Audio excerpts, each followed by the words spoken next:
wastewater plumbing systems are considered a serious potential transmission pathway for COVID-19. Plumbers carry a high risk of transmission to others, pathogens from cross-transmissions via building sanitary plumbing systems. COVID-19 has been detected in untreated sewage for up to 2 to 14 days. Strict guidelines have been put into place for all plumbers during this pandemic by the International Association of Plumbing, the United States Department of Labor, Center for Disease Control, the Occupational Safety and Health Administration, and the World Health Organization. Plumbers' mandate for the COVID-19 crisis states that protective equipment should be used at all times by plumbers. NIOSH approved N95 face masks, safety glasses with face shield, protective suits, nitrile inner gloves with cut-resistant outer gloves, and disposable booties should be worn at all times when entering a building where there are residents in quarantine.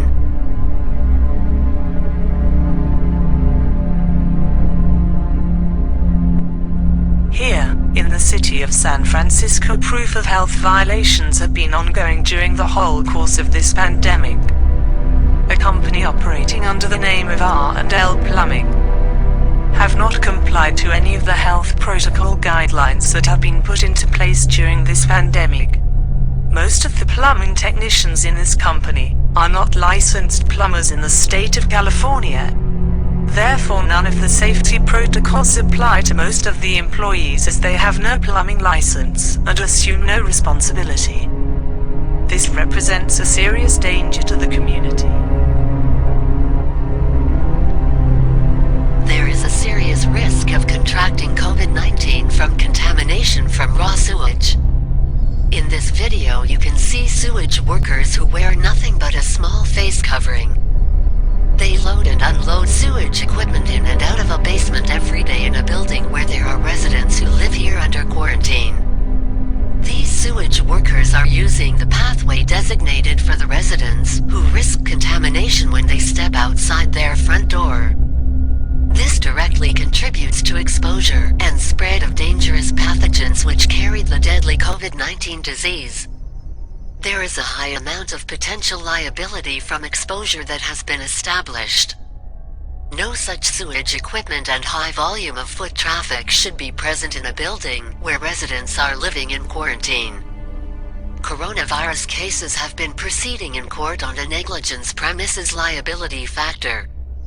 The San Francisco Federal Court has recently had such cases filed.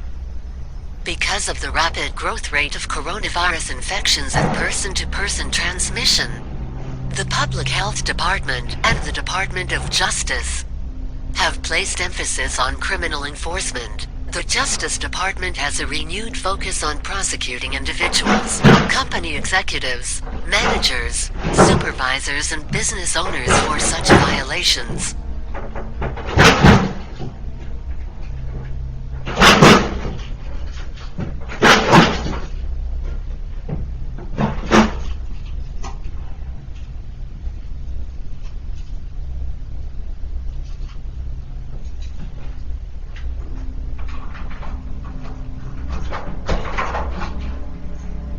The name of the company is R&L Plumbing, and all through the course of this health pandemic, they have been running their day-to-day operations illegally from this basement, which was originally designated for storage of clean new machinery, not wastewater drain cleaning equipment. No industry protocol protective safety equipment is used by any of their workers. This is a high-risk contamination factor beyond any normal exposure levels.